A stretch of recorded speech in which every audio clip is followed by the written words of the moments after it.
Miller with Looking for Group, and I'm here today with Jonathan Eaton, the Esports Coordinator at Ferris State University. How are you doing today? Doing pretty well, doing pretty well. Excited to hear what you guys have. Great, glad to hear it. So the first question I have for you is just about how did the program get started?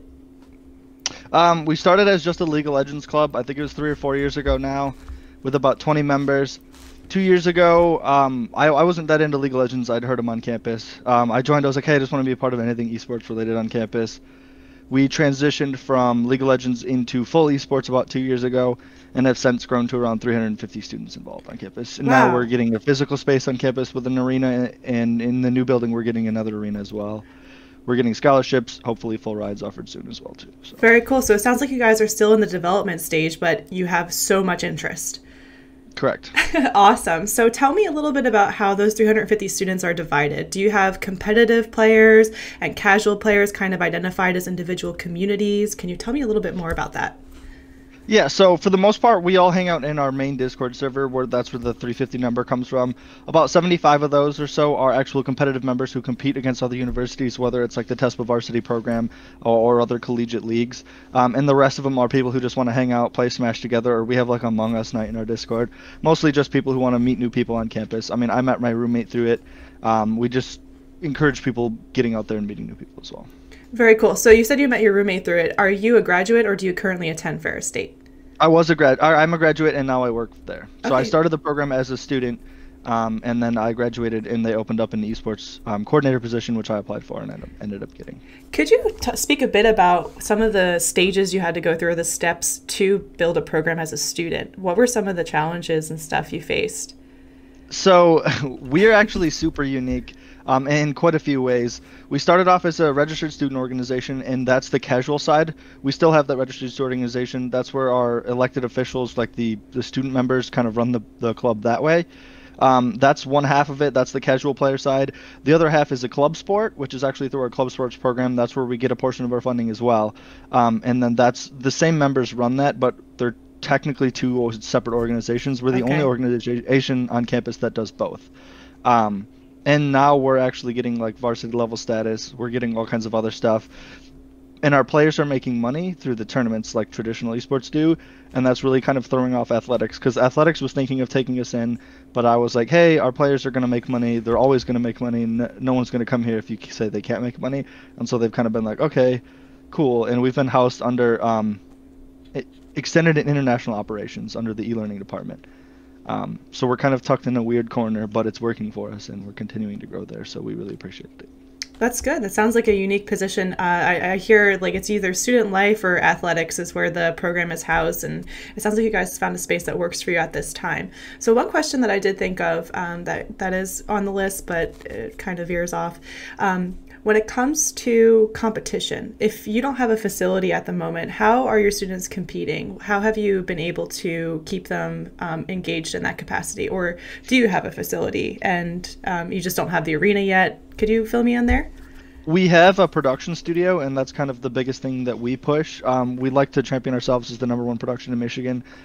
If anybody else wants to contest that, that'd be great. But at this point, we've put a lot of effort into our production studio. So the main focus on getting people together, at least not when it's right now, has been the studio. But when the players are playing, they're typically playing from home on their own machines.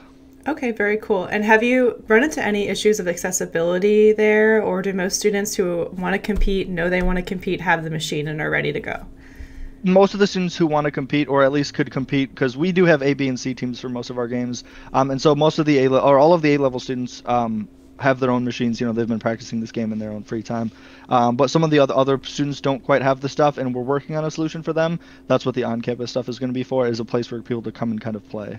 But currently at the moment, it's just playing from home with your own stuff. Sweet. So for the students who might be looking at this semester or a year from now, can you hint in on some of the plans that you have for this upcoming facility space? Yeah, so we're kind of on the, we originally were building a new building on campus where the first floor was going to be a large esports arena. With the state budget pushed back, that's going to be another couple of years before that comes down the pipeline. So now we're looking at doing a more temporary space, but it's still going to be a nice space on campus. In the center, or in the heart of campus, there's a bunch of windows everywhere. We're going to have an arena section with 2 sets of 6 computers on each side, and then we're going to have like a play section where we have about 20 or 30 computers where you can come in and do game nights, do Smash Club nights, stuff like that. Very cool. So you're trying to get a whole arena with like spectation space available and stuff? Correct. Yeah. The Very main cool. part of the arena is going to be spectator seating as well. Very, very, very cool. That is unique. That is very awesome. So with that keyword being spoken, can you tell me something unique about Ferris's esports program? Something that you might offer that other schools don't? It's definitely our production. Yeah. We focus a lot on that. We have a lot of students in our television production and game design programs who are working with us, building virtual sets for the background of stuff. We do everything through green screen. We've put a lot of work into our production. We got a grant for equipment. We do a dual PC setup where the casters have their own headsets, and the casters are in the room on the green screen with the spectator PC, and then we have a producer and the producing team who sit behind the producer and help run that, like you would see with traditional live sports broadcast. And are those students that are assisting with that? Yeah, for the most part, it's 2 of us who aren't students, and the rest of them are students. So all the casters are students. We're trying at the beginning of every year. I start off producing, and then as I teach students how to produce, I kind of let them take the reins. So you're a man of many hats. You're helping train for producing. You're helping with the coaching. You're helping with academics, I'm sure, as well. Yeah. Yep, we're building an Esports Degree that should be live next fall as well. Awesome. Can you talk a little bit more about that? What kind of direction is that taking? Yeah, so it's gonna we're kind of combining sports marketing, event management, sports communication, and then our own actual esports curriculum as well.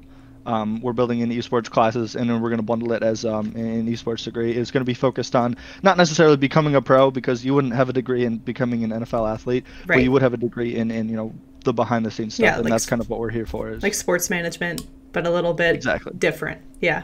Very cool. Yep, and teaching them the basics of the games themselves, but mostly it's how to run the stuff behind the scenes.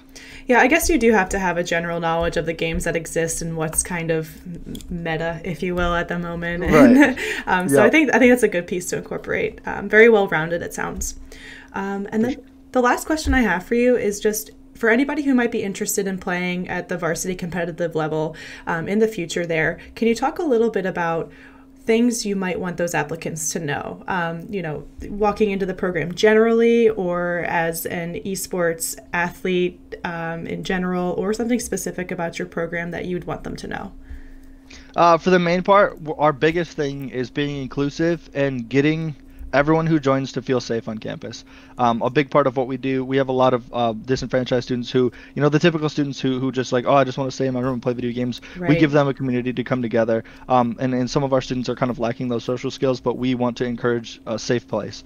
So no matter how good you are, if you're going to be toxic, we don't want that at Ferris. But on the other hand, we do really well. Our Overwatch team is all of our team members are 4K average or top 1% in the U.S. And so depending on the team you're coming into, we have superstar teams. We're recruiting semi-pros for a couple of different teams. Our League of Legends coach used to coach EU pro teams. So we have the competitive side as well. But being anti-toxic is the biggest part of it. Anti-toxic. I like the sound of that. So when it comes to the things that you're looking for in an applicant, could you give me maybe the top 3 attributes? So no toxicity, good character, I guess, is one of those. And what would the other 2 be? How well they fit into the team structure and how well they work with teammates. You can be a superstar on your own, but if you're the superstar to the level where it doesn't matter how you act, you're probably already playing in pro leagues and probably aren't looking to come to Ferris for that. So being a good student is one, and then being a good character, being a good teammate. We play as a team here. Our motto is play smart, play together. So as long as you can fit in the team and play well, you don't have to be the best player necessarily. We've taken players who are gold, who are average players, and boosted them to top 1% by the time they were done playing with us. Wow. Just because it's an encouraging environment where we all work together and push each other forward. Yeah, I think the development of the community is the first step in developing a successful esports program. And it certainly sounds like you guys have some good results. If you want to take gold players and get them to 1%, that is amazing. But Sure. those are all the questions I have for you. Is there any other information you'd like included in this video? Not that I could think of at the Okay. moment. We're always looking for people, production staff. So if someone who wants to come to Ferris and they don't necessarily want to play games, but they want to help with the productions, we definitely have quite a few people who do that as well.